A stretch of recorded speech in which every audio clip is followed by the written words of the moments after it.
اعوذ باللہ من الشیطان الرجیم بسم اللہ الرحمن الرحیم انہ وحدہ صدق وعدہ نصر عبدہ حزم الاحزاب وحدہ لا الہ الا اللہ ان اللہ وملائکتہ یصلون علی النبی یا ایہا الذین آمنوا صلوا علیہ وسلموا تسلیما اللہم صلی وسلم مبارک علی سیدنا محمد وعلی آلہ واصحابہ وازواجہ وذریتہ اجمعین بقدر حسنہ ونورہ وجمالہ وکمالہ رب اشرح لی صدری ویسر لی امری واحلل عقدۃ من لسانی یفقہوا قولی۔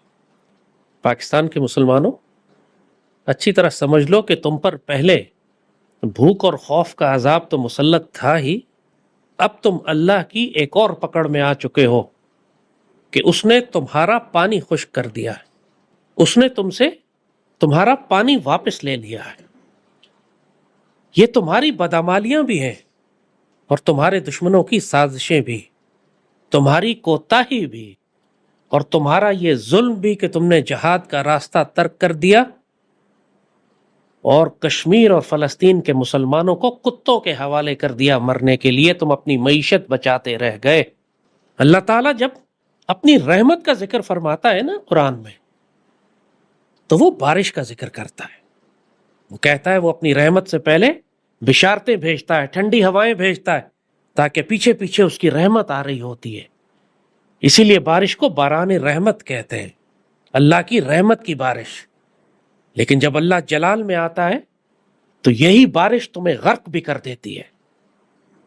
ابھی پچھلے ہی دنوں تم نے سیلاب بھگتے ہیں نا، دنیا میں اتنا بڑا سیلاب نہیں آیا کہ آدھے سے زیادہ پاکستان پانی کے نیچے ڈوب چکا تھا۔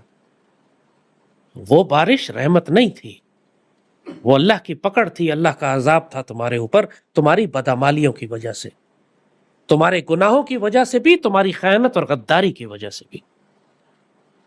جب اللہ نے نوح علیہ السلام کی قوم کو غرق کیا تو اس سے پہلے وہ بڑا خوش تھے کہ خشک سالی کا دور ہے، بارشیں نہیں ہو رہی، پانی کی تکلیف ہے، اور جب بادل آنا شروع ہوئے تو انہوں نے خوشیاں منانی شروع کی کہ یہ تو بارش آ گئی۔ اور نوح علیہ السلام ان کو سمجھاتے تھے، اپنے ساتھ پیار کرنے والوں سے اپنے وابستگان کو بتا چکے تھے کہ جب یہ بارش شروع ہو تو میری کشتی میں آ کے سوار ہو جانا، کہ یہ بارش ان کو غرق کرنے والی۔ پھر وہی بارش ایک سیلاب کی شکل میں تبدیل ہو گئی اور پوری دنیا غرق ہو گئی اس بارش میں، جس پہ اللہ نے پانی کو اپنے ہتھیار کے طور پر استعمال کیا۔ یہی پانی اللہ کی رحمت بھی ہے اور یہی اللہ کے جلال کا ہتھیار بھی۔ اور جب اللہ قرآن میں کسی قوم پر عذاب کا ذکر فرماتا ہے تو یہ مثال بھی دیتا ہے کہ اگر اللہ نے تمہارا پانی زمین میں جذب کر دیا تو تم کیا کر لو گے۔ اللہ اگر تمہارا پانی زمین میں جذب کر لے، گہرائی میں چلا جائے، تو تم کیا کر لو گے۔ آج یہ سارے عذاب تمہارے اوپر مسلط ہیں کہ تمہارا پانی بھی زمین میں جذب ہو گیا ہے، اور جب پانی آتا ہے تو تم پر سیلاب کا عذاب بن کر آتا ہے۔ اللہ نے بارشیں روک لی ہیں تمہارے دریا خشک ہو چکے ہیں، تمہارے ڈیم خالی ہیں، تمہارے پاس اب اپنی زراعت کے لیے پانی نہیں ہے۔ وہ جس معیشت کو بچانے کے لیے تم نے فلسطین کے مسلمانوں کو مرنے چھوڑ دیا تھا، آج اسی معیشت کو اللہ تمہارے سامنے غرق کر دے گا۔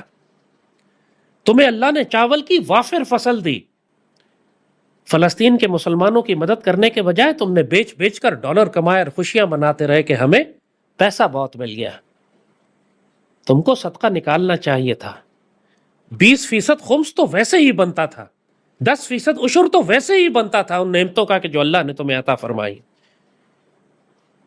جب تم زکوٰۃ نکالتے ہو تو اپنے مال کو پاک کرتے ہو، جب تم عشر نکالتے ہو تو اپنی فصلوں کو پاک کرتے ہو۔ تم نے نہ زکوٰۃ نکالی، نہ تم نے عشر نکالا، نہ تم نے خمس نکالا، سب کچھ اپنا باپ کا مال سمجھ کے ہڑپ کرتے رہے۔ اللہ سے ایسا غافل، اللہ کے ایسے منکر کہ تمہیں معصوم بچوں کی چیخیں سنائی نہ دی۔ تم نے یہودی کتوں کے آگے مرنے کے لیے چھوڑ دیا ان مسلمانوں کو۔ ایک دن کی بات تو نہیں ہے، 1.5 سال ہو چکے ہیں۔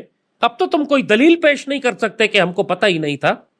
تم کیا سمجھتے تھے کہ ان معصوم بچوں کی چیخیں، ان کی بد دعائیں کہ جو سیدی رسول اللہ کو مخاطب کر کے کہہ رہے تھے کہ سیدی جنہوں نے ہمارے ساتھ خیانت اور دھوکہ کیا ہے ان کی شفاعت مت فرمائیے گا، اللہ کو مخاطب کر کے چیخ چلا رہے تھے، کہ مالک جس نے ہمارے ساتھ خیانت کی ہے اس کی مغفرت نہ کیجیے گا، اس کو بھی اسی عذاب میں مبتلا کریں جس طرح آج ہم اس مشکل اور عذاب اور آزمائش میں مبتلا ہیں۔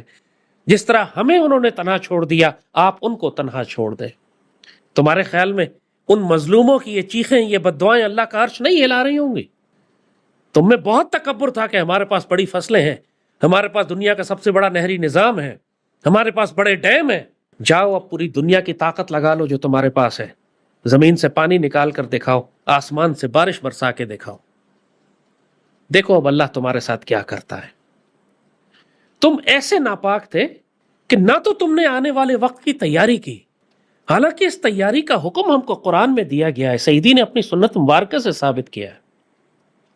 حضرت یوسف علیہ السلام کو اللہ نے حکم دیا کہ آگے 7 سال خشک سالی کے، مشکلوں کے، پریشانی کے آنے والے ہیں، تو 7 سال تک اپنی خوراک اور گندم جمع کر کے رکھو تاکہ مشکل وقت میں تمہیں کام آئے۔ اس میں پیغام تھا پوری مسلمان امت کے لیے، پاکستان کے لیے۔ کیا تم جانتے نہیں تھے کہ پوری دنیا میں پانی پہ جنگیں آنے والی ہیں؟ کیا تم جانتے نہیں تھے کہ پاکستان کو پانی کے ذخائر کی ضرورت ہے؟ کیا تم یہ جانتے نہیں تھے کہ ہمارا دشمن ہمارے تمام دریاؤں کا پانی روک رہا ہے؟ کیا تم اندھے، گونگے اور بہرے تھے؟ کیا تم کو کوئی شرم اور لحاظ نہیں تھا؟ پاکستان کا اختیار اور اقتدار جن کو دیا گیا وہ ایک دوسرے کے گلے کاٹتے رہے کہ ہم یہ ڈیم نہیں بننے دیں گے، یہ نہریں نہیں نکالنے دیں گے۔ لیکن تم نے پھر مسلمانوں کی مشکلات کا حل کیا نکالا؟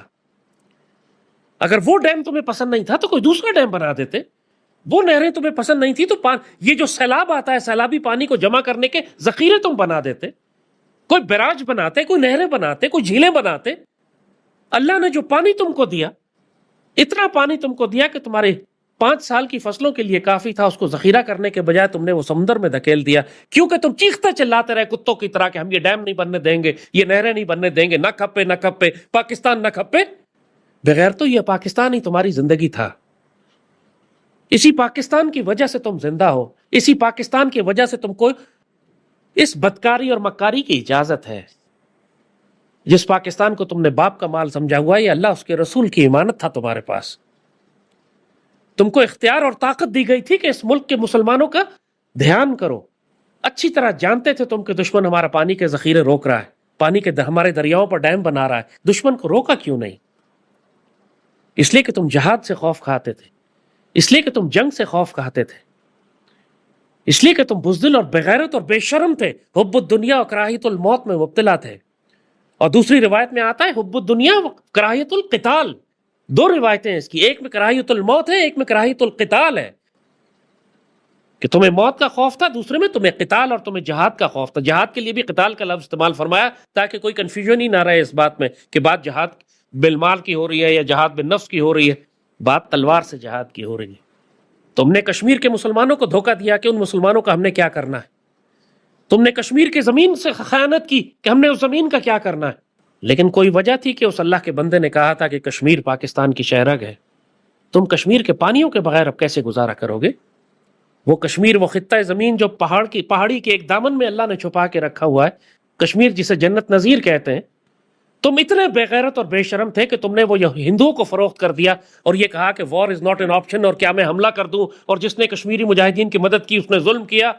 یہاں تک تم کمینگی کر سکتے ہو اور تم نے اپنی اصلیت دکھائی وہاں پر۔ لیکن اب کیا کرو گے کہ جب اسی کشمیر سے نکلنے والے تمام کے تمام 6 دریاؤں پر ہمارے مشرک دشمن نے بند باندھ کر تمہارا پانی روک لیا، پانی کا ایک قطرہ وہ تمہیں نہیں دے گا، اگر وہ روک سکے تو ایک ایک قطرہ روک لے گا۔ اور جب سیلاب کا موسم آتا ہے جو کہ آنے والا ہے کچھ عرصے میں، پھر وہ انہی ڈیمز کے دروازے کھول کر تم کو غرق بھی کرے گا۔ جب فصلیں لگانے کا موسم ہوگا تو تمہیں خشک سالی سے مارے گا، اور جب بارش کا موسم ہوگا تو تمہیں ڈبو کے مارے گا۔ اور یہ عذاب تمہارے اوپر اس لیے مسلط ہوں گے کہ تم بغیرت ہو، اس لیے کہ تم بے شرم ہو، اس لیے کہ تم بے حیا ہو، اس لیے کہ تم نے سیدی رسول اللہ کی امت کو ترک کر دیا، اس لیے کہ تم نے نہ خمس نکالا، نہ عشر نکالا، نہ زکوٰۃ نکالی۔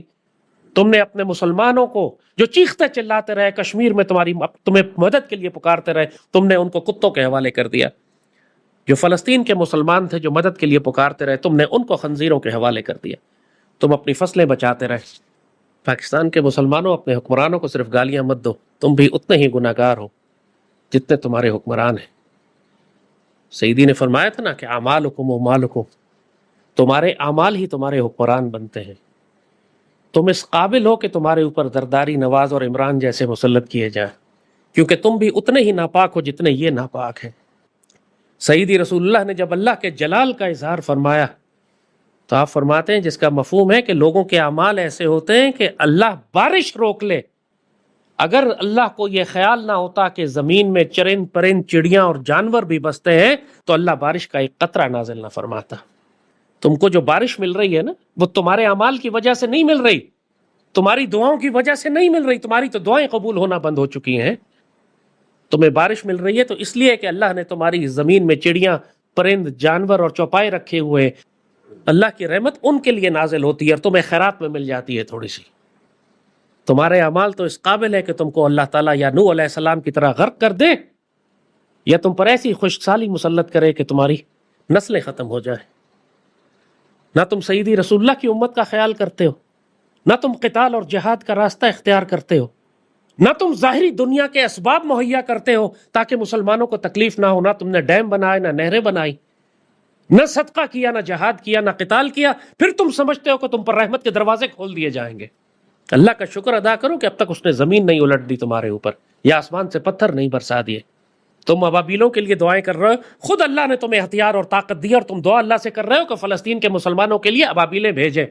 اللہ نے آج اگر ابابیلیں بھیجی نا تو تمہارے اوپر پتھر برسائیں گی. وہ تم نے کشمیر کے مسلمانوں سے خیانت کی، تم نے فلسطین کے مسلمانوں سے خیانت کی، تم نے اللہ کے حکم کے مطابق جنگی ساز و سامان اور پانی کے وسائل تیار نہیں کیے. آج سب سے بڑی جنگ پانی کی ہے. جب تمہیں کہا گیا تھا کہ جنگ کے ہتھیار اور ساز و سامان اور وسائل تیار کرو تو اس میں تم کو پانی کے ذخیرے بھی تو بنانے تھے. آج پورے پاکستان کے پاس تمام ذخیروں کو بھی ملا لو تو ہم 30 دن سے زیادہ کا پانی ہمارے پاس نہیں ہوتا. ہمارے دشمن کے پاس، بھارت کے پاس 6 مہینے کا پانی اس کو اکٹھا کر کے رکھتا ہے اپنے پاس. امریکہ 3 سال کا پانی اکٹھا کر کے رکھتا ہے. چین 6 مہینے کا پانی اکٹھا کر کے رکھتا ہے. ہمارے یہ خبیث، ناپاک اور پلیت، نہ کھپے ڈیم، نہ کھپے پانی، نہ کھپے نہریں، نہ کھپے سب کچھ نہ کھپے کر کے پورے ملک کا بیڑا غرق کر دیا ان بغیرتوں نے. خود بھی ڈوبیں گے. یہ حرام خور کے بچے سیدی رسول اللہ کی امت کو بھی غرق کروائیں گے. اب یہ مشرک دشمن یہ تمہارا پانی مکمل روک چکا ہے. اب تو تمہارے پاس چوائس ہی کوئی نہیں. اب اگر تم عزت کمانا چاہتے ہو، پہلے تو تم سمجھ رہے تھے کہ کشمیر کے بغیر تم زندگی گزار لو گے، اب تمہیں کربلا کی طرح پیاسا کر کے مارے گا وہ. یا پھر اٹھو اور غیرت دکھاؤ، اٹھو اور غیرت دکھاؤ اور جہاد اور قتال کا راستہ اختیار کرو اور تلوار کے زور پر اپنا پانی لو اس مشرک دشمن سے جس نے یہ تماشا لگا لیا یہ سمجھ کے کہ یہ تو بغیرت اور بزدل قوم ہے، جو چاہو کرو اس کے ساتھ. اس نے تو جواب دینا نہیں. کہتی ہے وار از ناٹ این آپشن. ہم تو معیشت ٹھیک کر رہے ہیں اپنی. اب کر لو معیشت ٹھیک جب تمہاری کپاس کی فصل تباہ ہو چکی، جب تمہاری گندم کی فصل آدھی سے بھی کم رہ گئی، جب تم چاول لگانے کے قابل نہیں ہو کہ پانی نہیں ہے تمہارے پاس، اور پھر صوبے ایک دوسرے کے گلے کاٹنے پر آئے ہوئے پانی کے اوپر. لیکن ہندو مشرک کو کوئی الزام نہیں دیتا جس نے تمہارے 6 دریاؤں پہ ڈیم لگا کے تمہارا پانی روک لیا. اس سے بڑی ضلالت اور ناپاکی اور کیا ہوگی؟ اور پھر جو کچھ اللہ نے تمہیں دیا، تم نے اس کا صدقہ نہیں نکالا. نہ تم نے کشمیر کی مدد کی، نہ فلسطین کی مدد کی. اسی لیے جب اللہ پانی روکتا ہے، جب انسان کو پانی کی تکلیف ہوتی ہے تو کثرت سے استغفار کرنے کا حکم ہے کہ یہ تمہاری بدعمالیوں کی وجہ سے ہوتا ہے کہ تم اس عذاب میں ہوتے ہو. اللہ جب انعام دیتا ہے تو کہتا ہے وہ تم کو فَلْيَعْبُدُوا رَبَّ هَٰذَا الْبَيْتِ الَّذِي أَطْعَمَهُم مِّن جُوعٍ وَآمَنَهُم مِّن خَوْفٍ. وہ اپنے انعام کا ذکر کرتا ہے تو فرماتا ہے کہ میں نے تم کو بھوک میں کھانا کھلایا، یعنی تمہاری معیشت ٹھیک کی، تمہاری فصلیں ٹھیک کی، تمہارا پانی کی مقدار ٹھیک رکھی، آسمان سے باران رحمت برسائی، تمہاری فصلیں اور باغات ٹھیک رہے، تمہیں بھوک سے کھانا کھلایا اور تمہیں خوف سے امن بخشا. تم کو اللہ نے دہشت گردی، جہنم کے کتوں، خوارج، BLA، دشمن، مشرک، ان ساروں کی دہشت گردی اور ان ساروں کی فساد اور فتنے سے اللہ نے تمہاری حفاظت فرمائی. آج تم پر یہ سارے عذاب مسلط ہو چکے اور اکڑ دیکھو اس قوم کی اور اس کے حکمرانوں کی، نہ استغفار نہ توبہ، ایک دوسرے کے گلے کاٹنے میں لگے ہوئے ہیں. پھر اللہ تم پر ایسا عذاب مسلط کرے گا. اب صرف آخری عذاب ایک رہ گیا ہے. ہر قسم کا عذاب تم پر آ چکا ہے کہ تم کو بیدار کیا جائے. فرعون کو غرق جب اللہ نے کیا تھا تو اس سے پہلے درجنوں عذاب اس پر نازل کیے گئے تھے. کہیں خون کی بارش، تو مینڈکوں کی بارش، تو بڑے پہلے بیٹے کے مر جانا اور کیا بیماریاں. اللہ سب کچھ نازل کرتا رہا ان کے اوپر، شاید یہ توبہ کر لیں. لیکن جب کچھ نہ ہوا تو آخر میں اللہ نے لے جا کر اس کو غرق. تم پر سارے عذاب مسلط ہو چکے ہیں، اب آخری عذاب ہلاکو خان اور مودی کا رہ گیا ہے، اور تم اگر غیرت کا، جرت کا، دلیری کا اور شجاعت کا اور سخاوت کا اور صداقت کا راستہ اختیار نہیں کرتے ہو تو پھر کتوں کی طرح مرنے کے لیے تیار ہو جاؤ، تمہیں بھوکا پیاسا رکھ کے مارے گا وہ، اور تم اس قابل ہو گئے کہ تمہاری صفائی کی جائے جیسے نوح علیہ السلام کی قوم کی صفائی کرتی گئی تھی۔ اللہ یہ پہلے بھی کر چکا ہے، آئندہ بھی کرے گا۔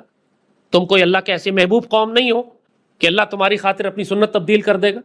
ہلاکو خان کے ہاتھوں بھی اللہ نے کروڑوں ختم کروائے تھے، اس لیے کہ وہ کیڑے مکوڑے بن چکے تھے، ان میں دینی غیرت باقی نہیں رہی تھی۔ جب تم کیڑے مکوڑے بنو گے تو اللہ تمہیں بھی لپیٹ دے گا۔ اللہ کے لیے بہت آسان ہے، تمہیں آپس کی خانہ جنگی میں پھنسائے، تم پر دہشت گرد مسلط کر دے، تم بھوکے پیاسے مرو، یا تم پر مودی مسلط کرے، یہ سب اللہ کے فیصلے ہیں، اللہ کی فوجیں ہیں، جس کو چاہے استعمال کرے۔ تم اچھی طرح سمجھ لو کہ تم بدعمال ہو، بد کردار ہو، یکے بعد دیگرے تم پر اللہ کے عذاب نازل ہو رہے ہیں۔ تم پر بے سکونی کا عذاب ہے، تم پہ بھوک کا عذاب ہے، تم پر مہنگائی کا عذاب ہے، تم پر دہشت گردی کا عذاب ہے، اور اب تمہارا پانی بھی روک لیا مالک نے۔ شکر کرو ان چڑیوں کا جو تمہارے آس پاس ہے، ان جانوروں کا، بلیوں کا، کتوں کا، جن کے صدقے تمہیں پانی مل رہا ہے تھوڑا بہت، ورنہ تم اس قابل نہیں ہو۔ سیدی رسول اللہ نے واضح فرما دیا تھا، کوئی ایک خوبی تم میں ہو، کوئی ایک خصوصیت تمہارے اندر ہو کہ اللہ تم پر رحم کر کے رحمتوں کی بارش برسائے۔ پرلے درجے کے بغیرت، بزدل، جھوٹے، مکار، خود غرض، منافق، سیدی کی امت کو تنہا چھوڑ دینے والے، طاقت اور وسائل رکھنے کے باوجود فلسطین کے مسلمانوں کو جس طرح تم نے مرنے کے لیے چھوڑ دیا، اس کا کفارہ پوری قوم دے گی۔ تم حکمرانوں پہ الزام نہ دو کہ فوج نے یہ نہیں کیا، حکومت نے یہ کیوں نہیں کیا، تم نے کیا کیا؟ 1.5 سال گزرنے کے بعد مولویوں کو خیال آیا کہ جہاد فرض ہو گیا ہے۔ 1.5 سال پہلے یہ مولوی نہیں تھے، یا 1.5 سال پہلے جہاد نہیں ہو رہا تھا، یا 1.5 سال پہلے مسلمان قتل عام نہیں ہو رہا تھا مسلمانوں کا؟ آج کس لیے بیدار ہوئے ہیں یہ؟ اس لیے کہ انہوں نے دیکھا کہ پوری دنیا میں ایک تحریک چل پڑی ہے مسلمانوں کی، مسلمان سڑکوں پر آ گئے چیختے روتے ہوئے، تو انہوں نے موقع کا فائدہ اٹھاتے ہوئے کہا ہم بھی 2-4 فتوے لگا کے اپنا نام شہیدوں میں لکھوا لیتے ہیں۔ 1.5 سال پہلے کیوں نہیں دیا تھا یہ فتویٰ؟ مسلمان تو 1.5 سال پہلے ذبح ہو رہے تھے۔ آپ عالم دین نہیں ہیں کہ آپ کا کام امت کی قیادت کرنا نہیں ہے؟ کیا آپ کا کام حکمرانوں کے سامنے کلمہ حق بیان کرنا نہیں ہے؟ خاموش کیوں رہے اتنا عرصہ؟ وہ غریب اور مسکین مسلمان تو خاموش نہیں رہے، جن کو کہتے ہیں کہ تم تو عالم دین ہی نہیں ہو، تمہیں تو دین کا کچھ پتہ ہی نہیں ہے، آپ تو عالم ہی نہیں ہیں، آپ تو ڈگری کہیں سے نہیں لی۔ وہ تو حق کی اذان دے رہے تھے، تو آپ کیوں خاموش تھے؟ اس قوم پہ اگر پکڑ آئے گی تو یہ تمام اجتماعی بدعمالی کی وجہ سے آئے گی، اور یہ عذاب تمہیں اجتماعی نظر آ رہے ہیں۔ پانی ختم ہوا ہے تو پورے ملک کا ختم ہوا ہے، دہشت گردی ہے تو پورے ملک پر ہے، اور اب نریندر مودی کی طرف سے وہ ہلاکو خان تم پر مسلط کیا جائے گا تو پورے ملک پر اس کا عذاب آئے گا۔ ایک چھٹائی، ایک کٹائی اس فصل کی اچھی طریقے سے ہونے کی ضرورت ہے، بہت سارے سروں کے مینار بننے کی ضرورت ہے۔ یہ گندا خون اب بغیر سرجری کے نہیں نکلے گا۔ اس قوم کو اللہ کی طرف لوٹنا پڑے گا، اس قوم کو جہاد کا راستہ اختیار کرنا پڑے گا، اس قوم کو جرت و دلیری اور شجاعت کا راستہ اختیار کرنا پڑے گا، حب الدنیا و کراہیت القتال سے نکلنا پڑے گا، کشمیر اور فلسطین کے مسلمانوں کی پکار پر لبیک کہنا پڑے گا۔ اگر تم یہ راستہ اختیار نہیں کرتے ہو تو انتظار کرو، اللہ کی گرفت آ چکی ہے، وہ مزید سخت ہوتی چلی جائے گی۔ اور جو یہ فیصلہ کر چکے ہیں کہ انہوں نے سیدی رسول اللہ سے وفاداری کرنی ہے، وہ اس مشکل اور تکلیف میں بھی سعادت کی زندگی گزاریں گے، اور جب وقت آئے گا تو انشاءاللہ شہادت کی موت مریں گے، باقی کتے کی موت مریں گے۔ اپنا انتظام کر لو۔ اگر تم نے سیدی رسول اللہ کی امت کے ساتھ وفاداری نہیں کی، آج تم نے فلسطین اور کشمیر کے مسلمانوں کی پکار پر لبیک نہیں کہا، آج تم نے ان کے لیے جہاد بالمال نہیں کیا، پھر آرام سے بیٹھ جاؤ اور اللہ کے فیصلے کا انتظار کرو۔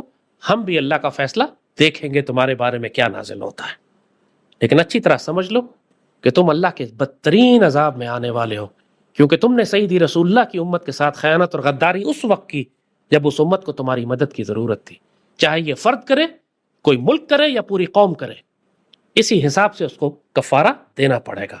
سیدی رسول اللہ کی امت کے ساتھ خیانت کرنے کا مکافات عمل بہت شدید ہوتا ہے۔ تم اچھی طرح سمجھ لو کہ اب تم اس مکافات عمل کی چکی میں پسنے جا رہے ہو۔ اب چیخنا چلانا مت، جنہوں نے ڈیوٹی کرنی تھی وہ کر رہے ہیں، اور جو اس وقت غافل تھے وہ اب بھی غافل ہی رہیں گے۔ صرف ہم تم کو بتا رہے ہیں کہ اب تمہارے ساتھ کیا ہونے والا ہے، اب چیخنا مت۔ اللہم صلی وسلم وبارک علی سیدنا محمد و علی آلہ وصحبہ وسلم۔